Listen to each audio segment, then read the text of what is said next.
दरम्यान संजय दिना पाटील यांच्या वक्तव्यानंतर शिवसेना नेत्यांकडून दिलगिरी व्यक्त केली गेली आहे. बघूयात.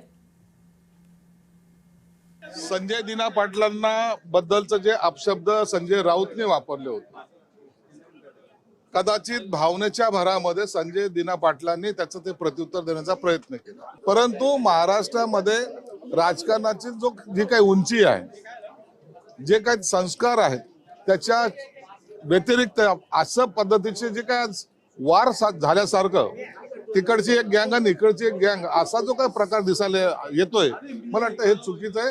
याला कोणीही समर्थन करणार नाही. जनतेमधून निवडून येणारा माणूस आहे. जर त्याच्या अनावधानाने त्याच्या तोंडातून कधी चुकीचा शब्द गेला असेल तर त्याबद्दल मी माफी मागतो. निवडून आलेला माणूस नाही का? संजय पाटील आधी एनसी पण नाही उभ्या आयुष्यात, तर तो काय गुंडगिरी करणार? उगाच त्याला बदनाम नका करू. मला वाटतं तावात त्यांनी केले असेल, त्यांनी अशी जे काही भाष्य केली त्याच्याबद्दल मी माफी मागतो. पत्रकार हा आरसा आहे, आरसा फोडण्याचं काम संजयजींनी करू नये. चुकून त्यांच्याकडून अशी शिवगाळ